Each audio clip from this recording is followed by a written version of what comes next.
Welcome to Startup Health TV. I'm Logan Plaster with a special edition. I get to sit down today with two-time Super Bowl champ Torrey Smith, although we're talking today about your work as a brand ambassador with Rose Health. Torrey, great to have you. Talk to you today. Nice seeing you. So we're not here to talk about football, although it relates. But when you retired from the NFL, I think it's safe to say you could have gone in a lot of different directions.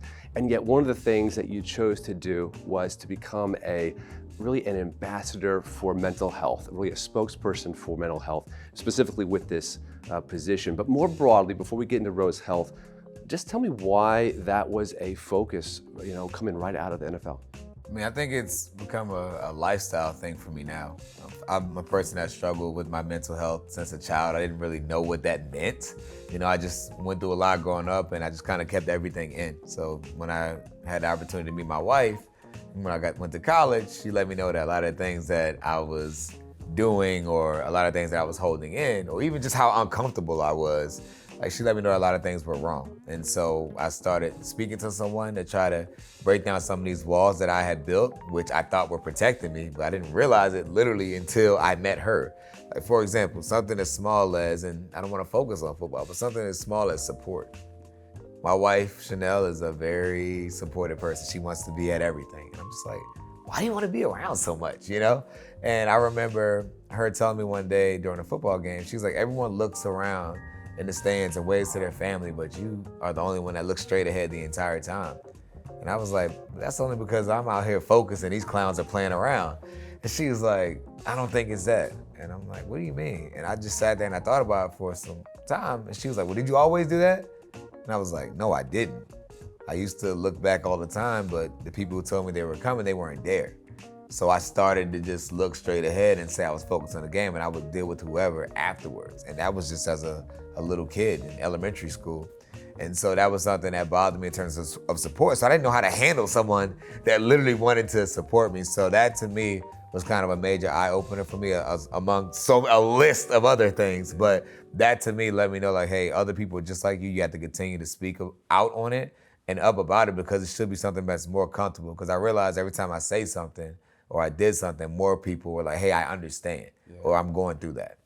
As you became more aware of your own mental health challenges or ways in which you needed to open up, what did you become aware of in terms of just systemic problems in mental health, whether it's stigmas, whether it's the healthcare system, kind of barriers to care? Thanks. Stigmas, for sure, number one. I knew my whole thought process about a therapist. I thought you had to be in a shrink, wrapped up tight, it was a negative thing coming from the community I come from, especially in the African American community.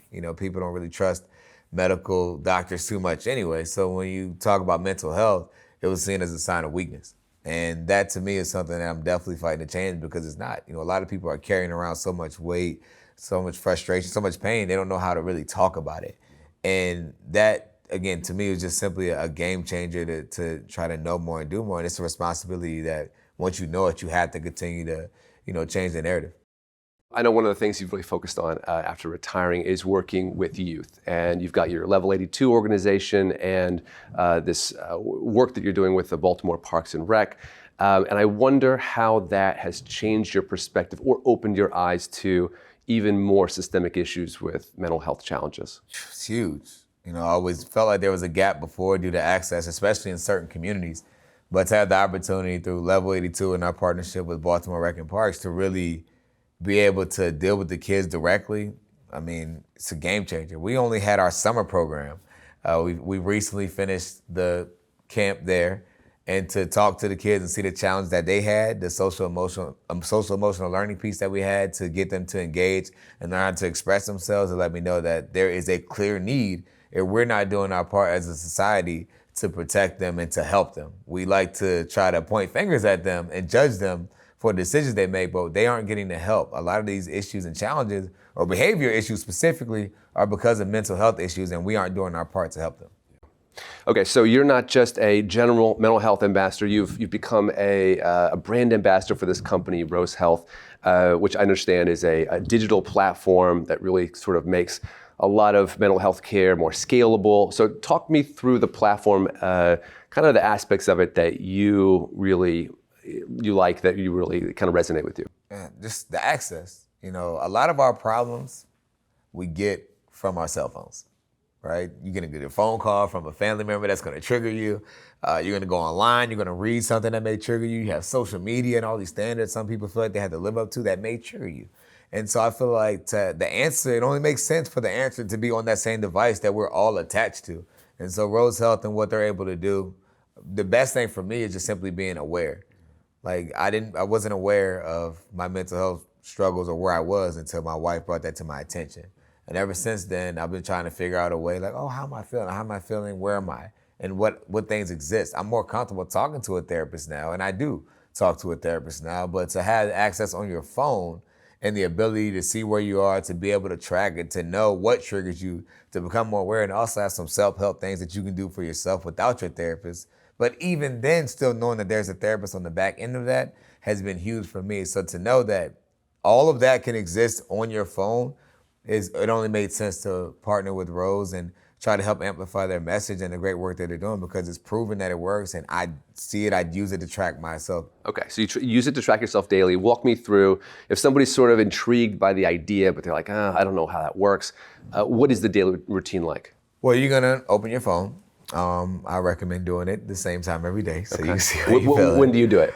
As soon as I wake up, because sometimes when I go to sleep at night, I'll sleep through some things and I know it'll be better in the morning. So I hope that I'm in a better place by the time I wake up. Sleep But on it doesn't work all the time. Sleep on it. I think just doing it in the morning, seeing where you are, but also doubling back in the evening as well, just to check. Okay. You know, because with their algorithm, you get a score. Okay. So you know exactly where you are. So you know where you are when you're high, you know where you are when you're low. But also there's some smaller things on there, whether it's meditation, whether it's an article that you can read, whether it's something with your diet. There's so many different things where it can give you advice to figure out what can help push you through. And so everyone has their own challenges. And again, knowing that someone's on the back end that's checking it helps. For a professional, knowing that I see my therapist once, I spread it out now, probably really more so once a month, but before it was every 2 weeks. And my therapist, there was really no way to communicate between that two, unless it's a random text message, sure. Right? But that's not the case for everyone. So to know that someone's on the back end of that, if you're being honest, which is the most important thing, because a lot of people may say, oh, technology, how does that work? Well, you can just push whatever you want. Well, you can talk to a therapist too, and you can say whatever you want. I feel like all of these things are only as good as you have to be honest about it. And that's what I try to do, so I can really know where I am and really benefit and be in the place that I want to be at mentally. So I'm guessing that there are like survey tools, you're answering some questions, and then is there free journaling? Is that part of it? Absolutely. Journaling is huge, because you can also go back and see where you were, see what you were thinking. Being able to rate the way it works, you put everything together and you have your score that develops from the sliding scale. How are you feeling? What may have triggered you that day? And being able to journal, which is something that I thought wasn't very masculine, I'm not gonna lie, coming up, but I realized how freeing it is to be able to just type it in really quick. And also sometimes it's a way that I'll look back a few days later and I'm like, why was I even mad at that? You know, or why was I upset at this? Or why did this make me feel this way? And all of that is just on your phone. So to have that, the combination of the access that's there that forces you to kind of do it. Once you open it, you're rolling through there, you know, all the different ways to get your score, but also knowing that the therapist is on the back end of that is huge, because now I'm not going talking about how am I feeling. They have evidence to say this is how you were feeling then, and they're able to double back on things that I may even forget about. So you've been able to watch your Rose score change over time and watch like a trend versus it being just sort of every month you check in. Absolutely, and that's the difference, right? I think we'll never get rid of face-to-face interaction. I think we all learned during this global pandemic that we need to be around each other, and it's great to have someone that you can talk to. However, we're talking about access here, and that's where my passion is. Rose is really bridging that gap to give access to people of all ages who have access to technology, who may not be able to get to a therapist right away, and they have the ability to connect you through a therapist through the app. Yeah. I mean, and that's amazing. Yeah. So what you're kind of connecting the dots to is your work with Level 82, right? So the vision might be to make this available to youth that might be in a mental health care desert, right? I mean, it feels like the technology makes it scalable, which seems critical. Absolutely. And I learned through our summer, our Level Up Leadership Academy, that these kids want to talk. Really?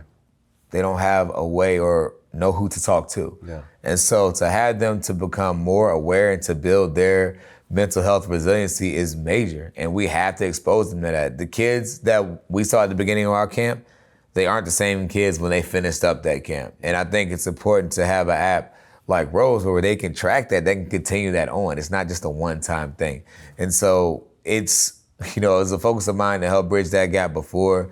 But after really being with these kids daily and seeing that, knowing that the major issues, like, it's great while we're there, right? But how are they feeling when they're home? What's triggering them? We have to do our part to help, because mental health challenges are only going to really get worse because of the things that we're dealing with and the climate that we're living in. However, we can continue to strengthen the mental health resiliency of the youth and adults as well. Yeah, that makes sense. Well, that's about the time that we have. I think my last question is just, what do you and Rose Health need to sort of take the next step? Because as with any startup, the stars have to align to kind of scale and grow. And, who's an ideal partner?